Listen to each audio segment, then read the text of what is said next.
ഈശോ നിന്നെ വാഴ്ത്താം.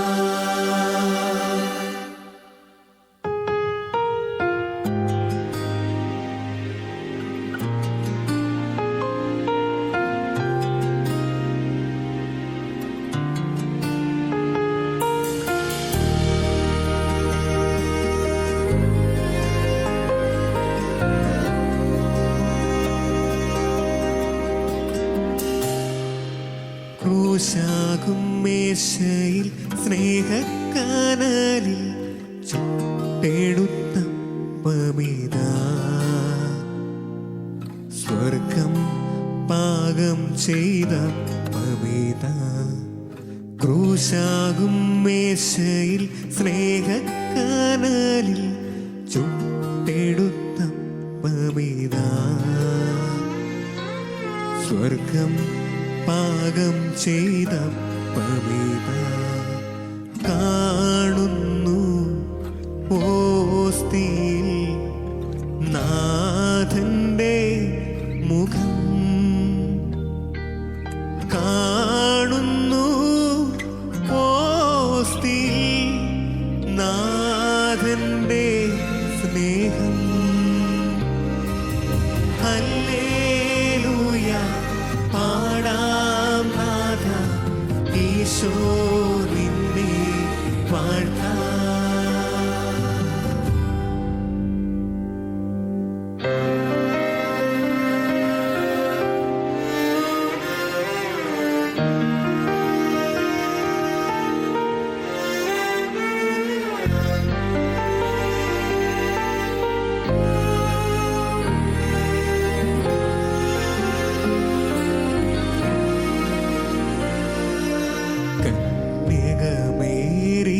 മണ്ണിൽ തളിരിട്ട സ്വർഗീയ കതിരേ, കാൽവരിയോളം പൊടിഞ്ഞ് അപ്പമായി തീർന്നൊരു സുതനേ. സേറാഫുകളൊന്ന് യേശയ്യായി കേകിയ സ്വർഗീയ തീക്കനലല്ലോ. മാലാഖമാർക്കൊപ്പം വൈദികൻ കൈകള എന്നാവിലെത്തും കുർബാന. ഹല്ലേലൂയ പാടാം നാഥ, ഈശോ നിന്നെ വാഴ്ത്താം. ഹല്ലേലൂയ പാടാം നാഥ, ഈശോ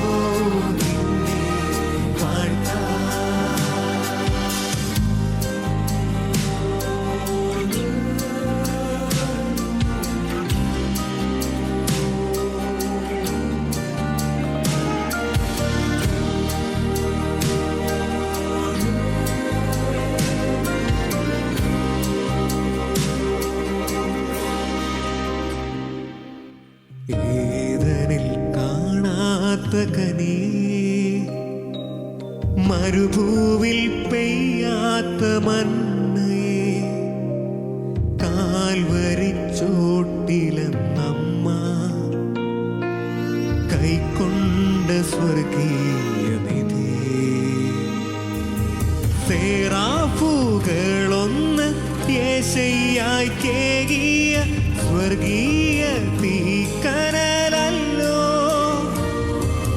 മാലാഖമാർക്കൊപ്പം വൈദികൻ കൈകള എന്നാവിലെത്തും കുർബാന. ഹല്ലേലൂയ പാടാം നാഥ, ഈശോ നിന്നെ വാഴ്ത്താം.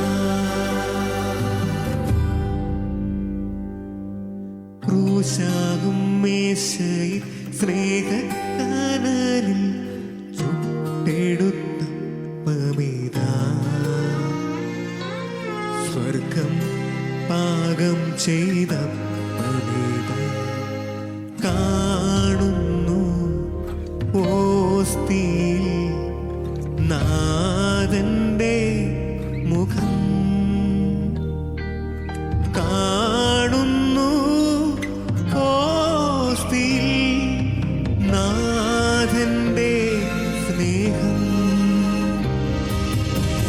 ഹല്ലേലൂയ പാടാം നാഥ ഈശോ നിന്നെ വാഴ്ത്താം. ഹല്ലേലൂയ പാടാം നാഥ ഈശോ നിന്നെ വാഴ്ത്താം.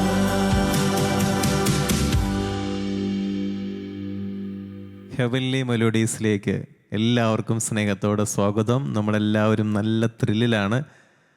അച്ഛനെ ഇൻട്രൊഡ്യൂസ് ചെയ്യേണ്ട കാര്യമില്ല. കഴിഞ്ഞ എപ്പിസോഡിലൊക്കെ നമ്മൾ അച്ഛൻ്റെ പാട്ട് കേട്ടതാണ്. ഏറെ അഭിഷേകമുള്ളൊരച്ഛൻ ഇതാ ഈ എപ്പിസോഡിൽ നമ്മുടെ കൂടെയുണ്ട്. പാട്ട് കേട്ടു, മനോഹരമായിട്ടുള്ളൊരു ഗാനം. പ്രത്യേകിച്ച് അഭിഷേകത്ത് അച്ഛൻ്റെ പാട്ടുകൾ കഴിഞ്ഞ എപ്പിസോഡുകളായിക്കോട്ടെ ഈ എപ്പിസോഡിലായിക്കോട്ടെ ഇപ്പോൾ പാടിയ പാട്ടൊക്കെ അഭിഷേകത്തെ നിറഞ്ഞ് പാടാൻ പറ്റും. ഇപ്പോൾ ഒരു പാട്ടിന് ജീവൻ നൽകുന്നത് അത് എപ്രകാരം പാടുമ്പോഴാണ്. ആ വരികൾക്ക് ജീവൻ നൽകുന്നത് നമ്മൾ അത് ലയിച്ച് ഓരോ വാക്കിനും നമ്മൾ ഒരു പ്രാധാന്യം കിട്ടുന്നത് അത് അപ്രകാരം ഒരു നന്മയിൽ പാടുമ്പോഴാണ്. അച്ഛൻ്റെ ആ പാട്ടുകളൊക്കെ ഓരോ വാക്കിനും, പ്രത്യേകിച്ച് ഇപ്പോൾ നൽകിയ പാട്ട്, പാടിയ പാട്ട്, അപ്പത്തിൻ്റെ പാട്ട്, കുർബാന മുഴുവനായിട്ടതിലുണ്ട്. ആ പാട്ട് ആദ്യം തന്നെ സെലക്ട് ചെയ്തതിന് അച്ഛനോട് നന്ദി പറയുകയാണ്. അത് ഉള്ള ഫീലിംഗ് ഒക്കെ ഈശോയെ നമ്മൾ ഓർക്കുമ്പോൾ തന്നെ, കുർബാന അപ്പമായിട്ടൊക്കെ നമ്മൾ കാണുമ്പോൾ തന്നെ ഈശോയെ ഹൃദയത്തിൻ്റെ ഒരു തുടുപ്പിലേക്ക് നമ്മൾ ഈശോയെ കൊണ്ടുവരുന്ന പോലൊരു ഫീലിംഗ് ആണ്. അപ്പോൾ ഒത്തിരി നന്ദി അച്ഛാ ഈ ഒരു പാട്ട് സെലക്ട് ചെയ്തതിന്. ഈ പാട്ടിന് പിന്നിൽ എന്തെങ്കിലും കാരണമുണ്ടോ പാടാനും? ഈ പാട്ട് ബിനോജ് മുളവരിക്കച്ചൻ്റെ പാട്ടാണ്. അച്ഛൻ്റെ പാട്ടുകൾ ഞാൻ സ്ഥിരമായിട്ട് ഫോളോ ചെയ്യുന്ന ഒരാളാണ്. ഇപ്പം തന്നെ ഈ പാട്ട് എന്നെ പരിചയപ്പെടുത്തി തന്നത് എൻ്റെ കൂടെ പഠിച്ച സെമിനാരിക്കാരനായിട്ടുള്ള ഒരു ഇപ്പോൾ അച്ഛനാണ്, വിസിക്കാരനായിട്ടുള്ള അച്ഛനാണ് ഈ പാട്ട് എനിക്ക് ഇൻട്രൊഡ്യൂസ് ചെയ്ത് തന്നത്. അപ്പോൾ ഇത് പഠിക്കണം, നമുക്ക് പള്ളിയിൽ പാടണം, നല്ല അർത്ഥമുള്ള വരികൾ, വളരെ മനോഹരമാണ്, അതുപോലെ തന്നെ ടൂണും. അപ്പം അങ്ങനെ ഞാനതിൽ എനിക്ക് ഒത്തിരി ഇഷ്ടപ്പെട്ട ഗാനങ്ങൾ അത് ഇരുന്ന് പഠിക്കാനായിട്ട് എനിക്ക് ഭയങ്കര ഇഷ്ടമാണ്. നമുക്ക് പെട്ടെന്ന് ടച്ച് ചെയ്യുന്ന ചില ഗാനങ്ങളുണ്ടല്ലോ. അപ്രകാരം എനിക്കത് കേട്ട പാട് തന്നെ പെട്ടെന്ന് പരിശുദ്ധ കുർബാനയെക്കുറിച്ചാണ്. അത് ഏറ്റവും അർത്ഥവത്തായിട്ട് അത് ചെയ്തിട്ടുണ്ട്. അപ്പം അത് കേട്ട പാടെ തന്നെ ഞാനത് പഠിക്കണം, തീർച്ചയായിട്ടും ദേവാലയങ്ങളിലത് പാടണം എന്നെനിക്ക് ആഗ്രഹം ഉണ്ടായിരുന്നു. അപ്പോൾ അതുകൊണ്ട് തന്നെ ഞാൻ സെമിനാരി കാലഘട്ടത്തിൽ കുറച്ചൊന്ന് ഇങ്ങനെ പഠിച്ച് വെച്ചു. മുഴുവനായിട്ട് അത് ചെയ്യാൻ നന്നായിട്ട് പഠിക്കാനായിട്ട് സാധിച്ചില്ല. പിന്നെ തുടർന്ന് ഞാൻ ഈ ഒരു സ്റ്റേജിലേക്ക് വരാൻ സമയത്ത് ഞാനതൊന്നും കൂടെ ഒന്ന് മനോഹരമായിട്ട് പഠിക്കാനായിട്ട് ശ്രദ്ധിച്ചു. അങ്ങനെ ഒന്നുകൂടെ പ്രിപ്പയർ ചെയ്ത് എടുത്തതാണ്. ഇപ്പം ആദ്യമായിട്ട് പാടുന്നതല്ലേ? നന്നായിട്ട് പഠിച്ചിട്ടുണ്ട് ആ പാട്ട്. അല്ലെങ്കിൽ അതിന് എവിടെയെങ്കിലും ഒരു ഇച്ചിരി തെറ്റ് വന്നു കഴിഞ്ഞാൽ അതിൻ്റെ ഒരു എഫക്റ്റ് പോകും. അത്ര നല്ല മനോഹരമായുള്ള ഗാനമാണ്. നല്ല ശബ്ദത്തോടു കൂടി അച്ഛൻ പാടി. നമുക്കറിയാം, നമ്മൾ കഴിഞ്ഞ എപ്പിസോഡിലൊക്കെ അച്ഛൻ്റെ വീടൊക്കെ പരിചയപ്പെട്ടതാണ്. 3 മക്കൾ, ഒറ്റപുത്രൻ, പിന്നെ ഒരു സിസ്റ്റർ, 2 പെൺമക്കളിൽ ഒരാൾ സിസ്റ്റർ. അപ്പോൾ ഒറ്റ പുത്രനാണ് നമുക്ക് നൽകിയത്. മാതാപിതാക്കൾക്ക് നമ്മൾ കഴിഞ്ഞ എപ്പിസോഡിലൊക്കെ നന്ദി പറഞ്ഞതാണ്.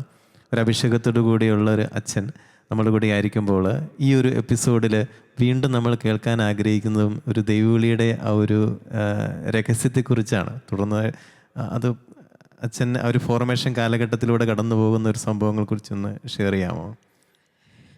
എൻ്റെ ഫോർമേഷൻ കാലഘട്ടത്തിലൂടെ കടന്നു പോകുമ്പോൾ തീർച്ചയായിട്ടും ദൈവത്തിൻ്റെ വലിയൊരു കരുണ തന്നെയാണ് ഈ പൗരോഹിത്യം. തീർച്ചയായിട്ടും എൻ്റെ യോഗ്യതയോ എൻ്റെ ബഹുമതികളോ ഒന്നുമല്ല, കഴിവുകളോ ഒന്നുമല്ല.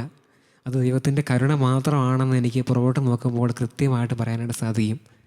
പൗരോഹിത്യത്തിൻ്റെ കാര്യത്തിൽ പലരും പറയുന്നത് ഞാൻ കേട്ടിട്ടുണ്ട്. ദൈവം സെലക്ട് ചെയ്ത് കഴിഞ്ഞാൽ പിന്നെ അവനെ പുറകെ ചേർത്ത് പിടിക്കും എന്നുള്ളത് ഞാൻ ജീവിതത്തിലൂടെ അറിഞ്ഞ കാര്യമാണ്. പലപ്പോഴും മൈനർ സെമിനാരിലൊക്കെ ഞങ്ങൾ ഫസ്റ്റ് ഇയറിൽ വന്നപ്പം ഒരുപാട് ആളുകളുണ്ടായിരുന്നു. അതിൽ ഞങ്ങളെക്കാളുമൊക്കെ ഒരുപാട് കഴിവുകളുള്ള, പ്രാപ്തിയുള്ള ആളുകളുണ്ടായിരുന്നു. പക്ഷെ എന്നിട്ടും ദൈവം അവരെക്കാളും അധികമായിട്ട് എന്നെയും എൻ്റെ പ്രിയപ്പെട്ട ശേഷമുള്ള ബാച്ചുകാരെ ദൈവം ഉയർത്തി എന്നുള്ളത് ഞങ്ങളുടെ ആരുടെയും യോഗ്യതയല്ല എന്നുള്ളത് ഞങ്ങളുടെ ജീവിതം കൊണ്ട് തന്നെ ഞങ്ങൾ തെളിയിച്ചതാണ്. അത് ദൈവത്തിൻ്റെ കരുണ കൊണ്ട് മാത്രമാണ് എന്നുള്ളത് എനിക്ക് തീർച്ചയായിട്ടും ഉറപ്പാണ്. എൻ്റെ സെമിനാരി കാലഘട്ടങ്ങളിലെല്ലാം അത് പല പ്രതിസന്ധികളിലൂടെ കടന്നു പോയപ്പോഴും ദൈവം എന്നെ ചേർത്ത് പിടിക്കുന്നതായിട്ട് പലപ്പോഴും ദൈവവിളികളെക്കുറിച്ചുള്ള കൂടുതലുള്ള ചിന്തകളും ഒക്കെ നമ്മളൊന്നിരുന്ന് ചിന്തിക്കും.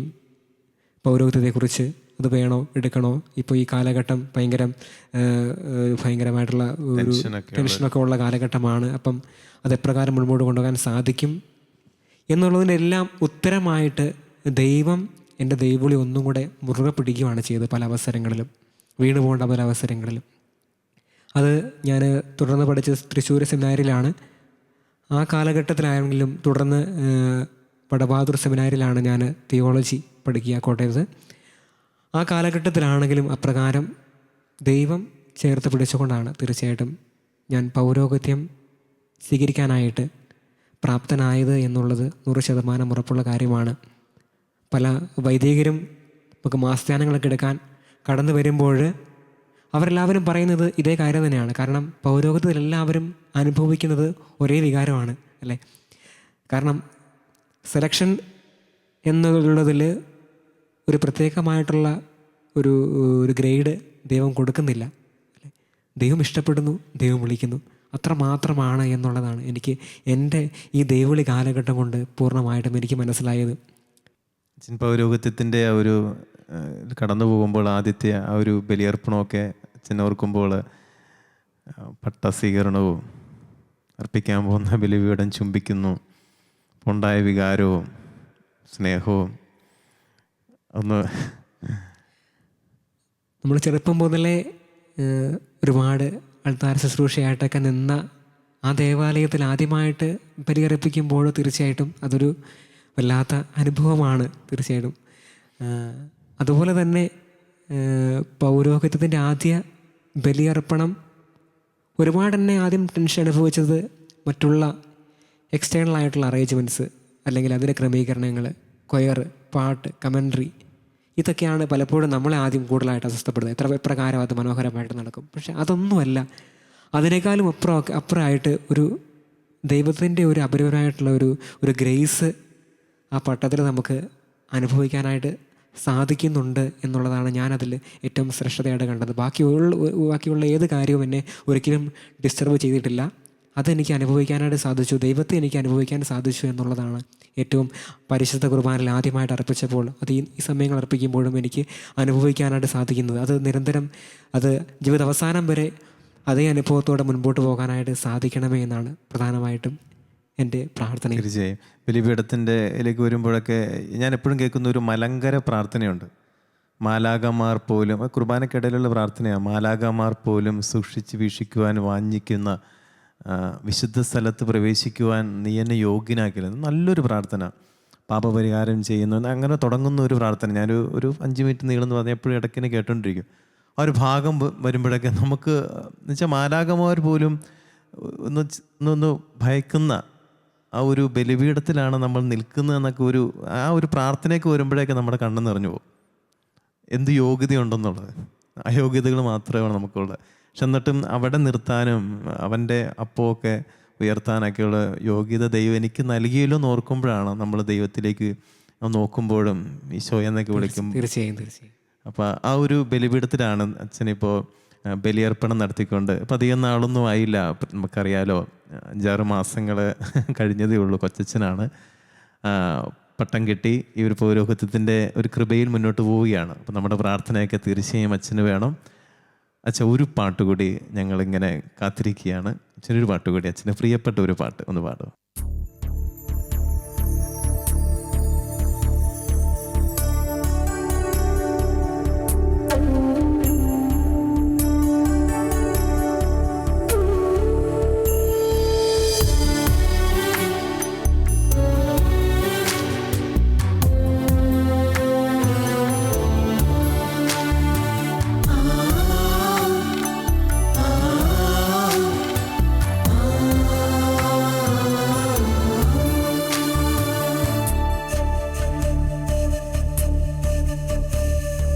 കണ്ണുനീരൊപ്പുവാൻ കനിവിഴും കൈകളാൽ കാരുണ്യരൂപനാമീശോ എൻ്റെ ആത്മാവിലണയുന്ന നേരം. കണ്ണുനീരൊപ്പുവാൻ കനിവിഴും കൈകളാൽ കാരുണ്യരൂപനാമീശോ എൻ്റെ ആത്മാവിലണയുന്ന നേരം ഉള്ളലിന്നെൻ്റെ ഉള്ളിലെ നോവുകൾ ഒരു സാന്ത്വന സ്പർശനത്താൽ സുഖമാക്കി മാറ്റുമെന്നീശോ. ഓ സ്നേഹമേ, കരുണാർദ്ര സ്നേഹമേ, കനിവിയെന്നിൽ ചൊരിയണമേ അലിവെഴും ആ ദിവ്യ സ്നേഹം.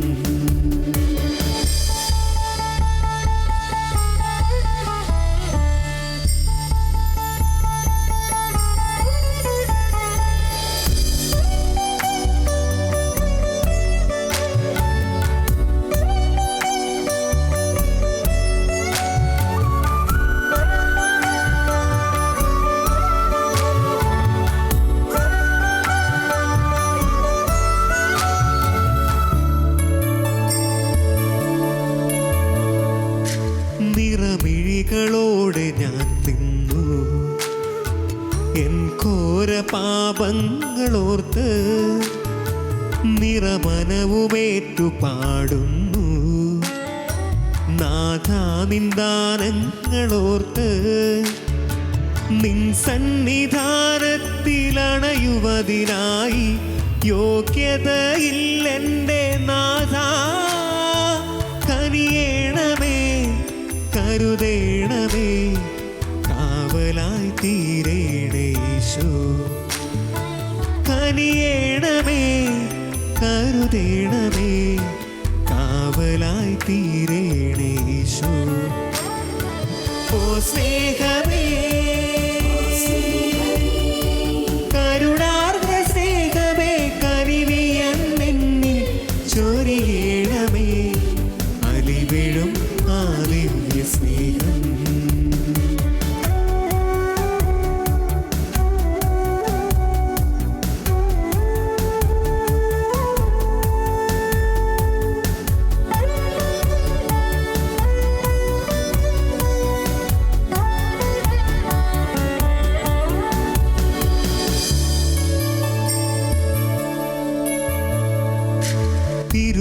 തിരുവചനമിന്നെൻ്റെ ഹൃത്തിൽ അണയാത്ത നിറദീപമായി തവ മനസ്സുപോലെൻ്റെ ജന്മം മാറ്റുവാനതിയായ മോഹം.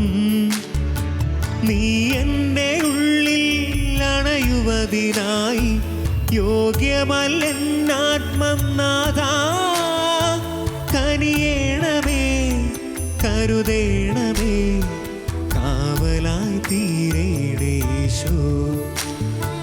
കനിയേണമേ, കരുതേണമേ, കാവലായി തീരേണേ ഈശോ.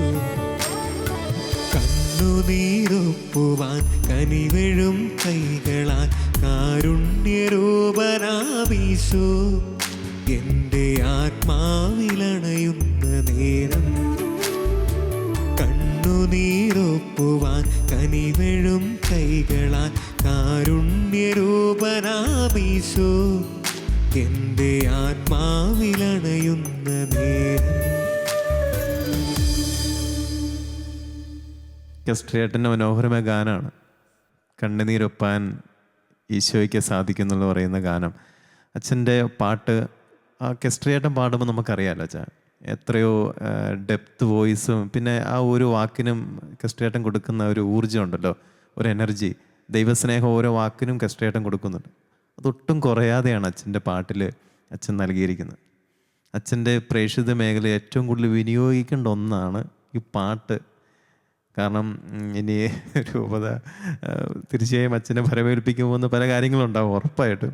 പക്ഷെ അതിൽ ഏറ്റവും കൂടുതലായിട്ട് അച്ഛന് മറ്റുള്ളവരിലേക്ക് എത്തിക്കാൻ പറ്റുന്ന, ഈശോയെ കൊടുക്കാൻ പറ്റുന്ന ഒരു അഭിഷേകം എന്ന് പറഞ്ഞ പാട്ടിലൂടെയാണ്.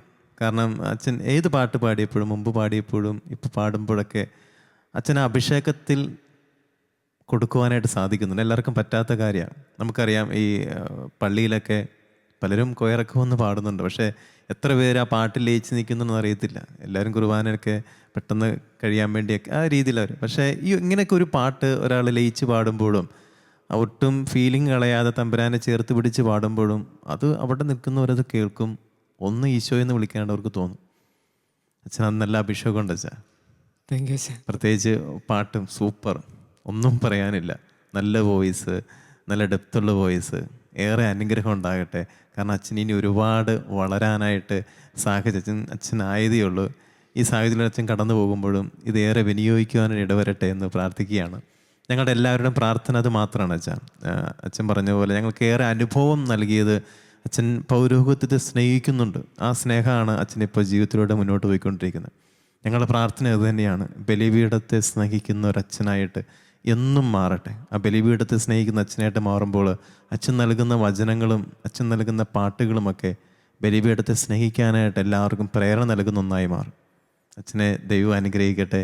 ഞങ്ങളുടെ പ്രാർത്ഥനയിൽ എന്നും അച്ഛനെ ഉണ്ടാകും, ഞങ്ങളുടെ സ്വന്തമായിട്ട്. സന്തോഷം. തീർച്ചയായിട്ടും ഈ ഒരു ഫ്ലോറിൽ എനിക്ക് എത്താൻ സാധിച്ചത് തന്നെ ദൈവകൃപയാലാണ്. തീർച്ചയായിട്ടും അതേ മനസ്സിലാക്കുന്നു. എല്ലാവരോടും ഒത്തിരി സ്നേഹത്തോടു കൂടെ പ്രിയപ്പെട്ട വിനിലച്ഛനും പ്രിയപ്പെട്ട ശാലോം TV ടെലിവിഷൻ പ്രിയപ്പെട്ട എല്ലാ സ്റ്റാഫ് അംഗങ്ങൾക്കും ഒത്തിരി സ്നേഹത്തോടു കൂടെ നന്ദി അറിയിക്കുകയാണ് ഇങ്ങനെ ഒരു അവസരം തന്നതിനെ ഓർത്ത്. അതുപോലെ ദൈവത്തിനും ഒത്തിരി സ്നേഹത്തോടു കൂടെ നന്ദി അറിയിക്കുന്നു. പ്രിയപ്പെട്ട വിനിലച്ഛനിലും ബിബിനച്ഛനിലും ഞാൻ പ്രധാനമായിട്ടും കണ്ട ഒരു കാര്യമാണ് നമ്മൾ അഭിഷേകത്തോടെ അല്ലെങ്കിൽ കൈയടിച്ച് പാടാൻ പറ്റിയ ഗാനങ്ങൾ. അതൊത്തിരി അഭിഷേകത്തോടെ പാടാനായിട്ട് അച്ഛന്മാർക്ക് രണ്ടുപേർക്കും കഴിയുന്നു എന്നുള്ളതാണ്. നമുക്ക് മെലഡി പാടുന്നത് പോലെയല്ല, ഇത്തരത്തിലുള്ള ഗാനങ്ങൾ കൈകാര്യം ചെയ്യാനായിട്ട് പ്രത്യേകമായിട്ട് അതൊരു കഴിവ് തന്നെ ആവശ്യമാണ്. അത്തരത്തിലുള്ളൊരു ഗാനം കേൾക്കാനായിട്ട് എനിക്ക് താല്പര്യമുണ്ട് പ്രത്യേകമായിട്ട്. അപ്പം അത്തരത്തിലുള്ള ഏതെങ്കിലും ഗാനങ്ങൾ അച്ഛൻ പാടാനായിട്ട് തയ്യാറായിട്ടുണ്ടോ അച്ഛൻ? ഇസ്രായേൽ നാഥനായ എന്നൊരു പാട്ട് നമുക്കൊക്കെ അറിയാവുന്ന, ചെറുപ്പം മുതൽ കേൾക്കുന്ന മർക്കോസ് ചേട്ടൻ്റെ വലിയ ഒരു എന്താ പറയുക ഗാംഭീര്യമുള്ള, പക്ഷേ എൻ്റെ വോയിസ് സോഫ്റ്റ്, അത്ര ഗാംഭീര്യമൊന്നും ഇല്ല എങ്കിലും ഞാൻ ഈ പാട്ടൊന്ന് അതെ അതെ സൂപ്പർ പാട്ടാണ്. ഞാൻ എൻ്റെ ഒരു ശബ്ദത്തിന് ഞാൻ പാടാം.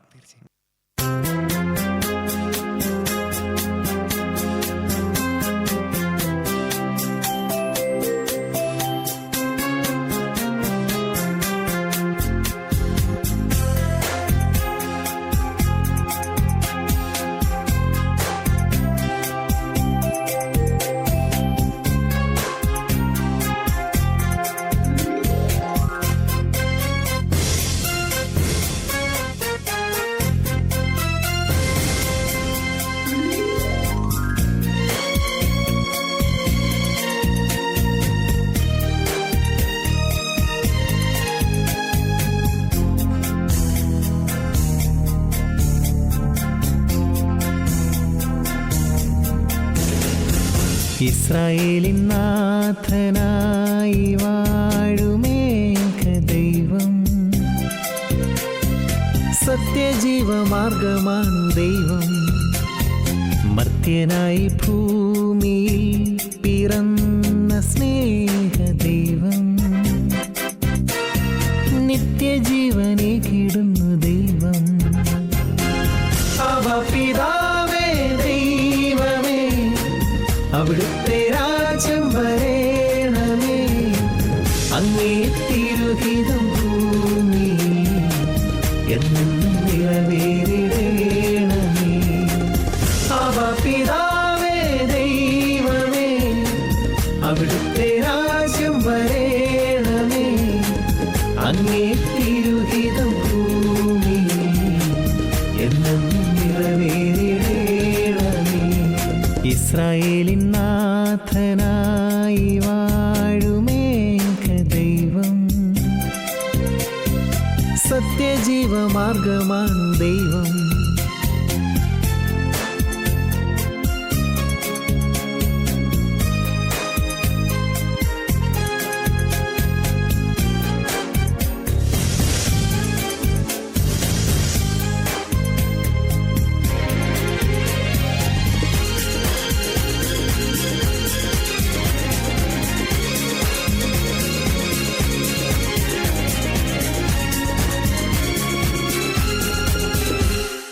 ചെങ്കടലിൽ നീയെന്ന് പാത തെളിച്ചു, മരുവിൽ മക്കൾക്ക് മന്ന പൊഴിച്ചു.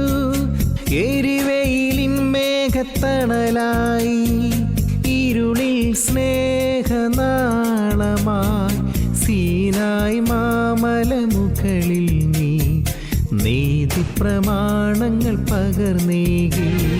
ചെങ്കടലിൽ നീയെന്ന് പാത തെളിച്ചു, മരുവിൽ മക്കൾക്ക് മന്ന പൊഴിച്ചു. എരിവെയിലിൻ മേഘത്തണലായി ഇരുളിൽ സ്നേഹനാളമായി സീനായ് മാമലമുകളിൽ നീ നീതി പ്രമാണങ്ങൾ പകർന്നേകി. പിതാവേ ദൈവമേ, അവിടുത്തെ രാജ്യം വരേണമേ, അങ്ങേ തിരുഹിതം ഭൂമിയിൽ എന്നെന്നും നിറവേറിടേണമേ. ഇസ്രായേലിൻ നാഥനായി വാഴുമേക ദൈവം, സത്യജീവമാർഗമാണു ദൈവം.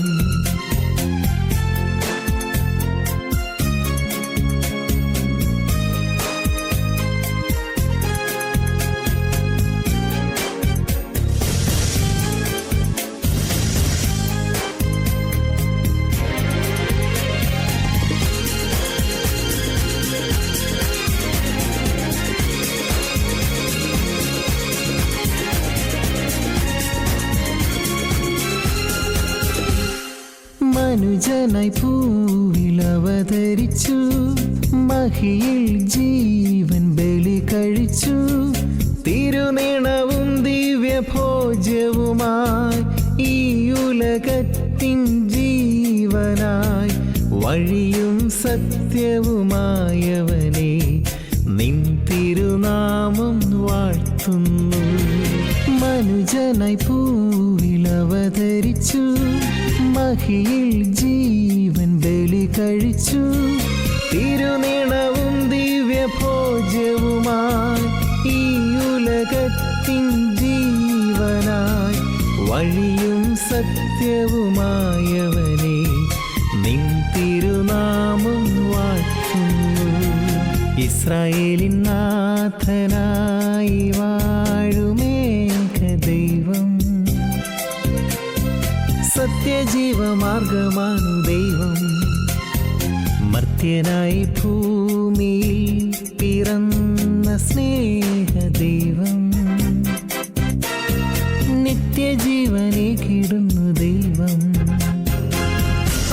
പിതാവേ ദൈവമേ, അവിടുത്തെ രാജ്യം വരേണമേ, അങ്ങേ തിരുഹിതം ഭൂമിയിൽ എന്നും നിറവേറിടേണമേ. പിതാവേ ദൈവമേ, അവിടുത്തെ രാജ്യം വരേണമേ, അങ്ങേ തിരുഹിതം ഭൂമിയിൽ എന്നും നിറവേറിടേണമേ.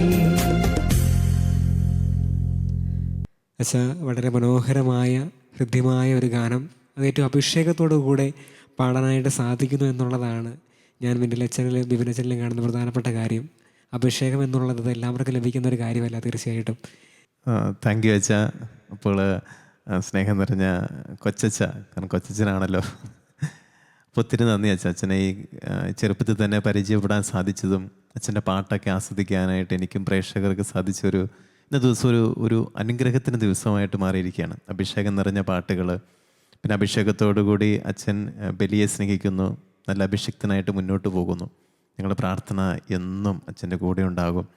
ബലിപീഠത്തെ സ്നേഹിക്കുന്ന വൈദികനായിട്ട് എല്ലാവർക്കും ഈശോയെ നൽകുന്ന പ്രിയപ്പെട്ട ഈശോയുടെ അച്ഛനായിട്ട് എന്നും മാറട്ടെ എന്ന് പ്രാർത്ഥിക്കുകയാണ്. ദൈവം അനുഗ്രഹിക്കട്ടെ. ഹെവൻലി മെലോഡീസിൻ്റെ എപ്പിസോഡ് ഇവിടെ പൂർണ്ണമാവുകയാണ്. പുതിയ പാട്ടുകളും പുതിയ വിശേഷങ്ങളുമായിട്ട് നമുക്ക് വീണ്ടും അടുത്ത എപ്പിസോഡിൽ കാണാം. നന്ദി. കണ്ണുനീരുപ്പുവാൻ കനിവെഴും കൈകളാൻ കാരുണ്യരൂപനാമീശോ എൻ്റെ ആത്മാവിലണയുന്ന നേരം. കണ്ണുനീരുപ്പുവാൻ കനിവെഴും കൈകളാൻ കാരുണ്യരൂപനാമീശോ